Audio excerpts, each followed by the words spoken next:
ஹரே கிருஷ்ணா. தெய்வ திரு ஆஷா பக்திவேதாந்த சுவாமி ஸ்ரீல பிரபுபாதர் விரிவான பொருள் உரைகளுடன் அழிய ஸ்ரீமத் பாகவதம் காண்டம் 2 பிரபஞ்சத் தோற்றம் அத்தியாயம் 8 பரீட்சித்து மகாராஜனின் கேள்விகள் பதம் 16 பிரமாணம் அண்ட கோச்சஸ்ய பாஹ்யாப்யந்தர பேதத மகதாம் சானுச்சரிதம் வர்ணாசிரம வினிச்சய. மொழிபெயர்ப்பு.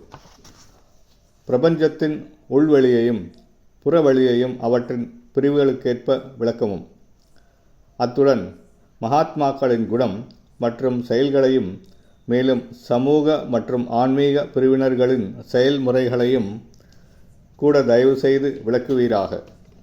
பொருளுரை. பரீட்சித்து மகாராஜன் பகவான் ஸ்ரீ கிருஷ்ணரின் பக்தரில் சிறந்த எடுத்துக்காட்டாவார். இதனால் பகவானுடைய படைப்பின் முக்கியத்துவத்தை அறிய அவர் ஆவல் கொண்டார். விஸ்வரூபத்தின் உள் புற வெளிகளை அவர் அறிய விரும்பினார். உண்மையான அறிவை தேடுபவருக்கு இதை பற்றிய அனைத்தையும் அறிவது மிகவும் அவசியம்.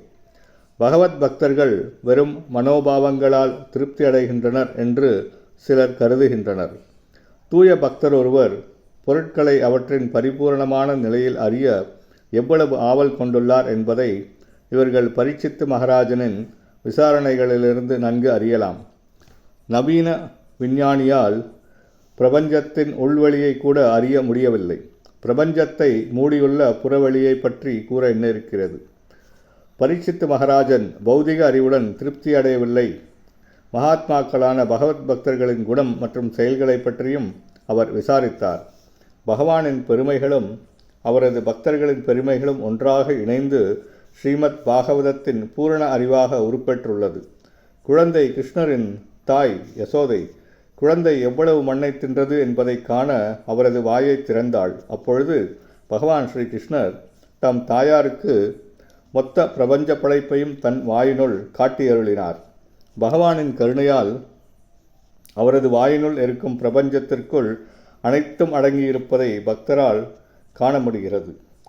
மனித சமூகத்தின் 4 வருணங்கள் மற்றும் 4 ஆசிரமங்களை பற்றிய கருத்தும் இங்கு விசாரிக்கப்பட்டது. இந்4 வருணங்களும் உடலின் 4 பகுதிகளுக்கு ஒப்பானவையாகும்.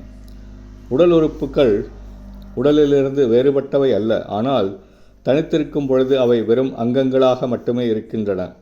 இதுவே வர்ணாசிரம முறையின் விசேஷமாகும்.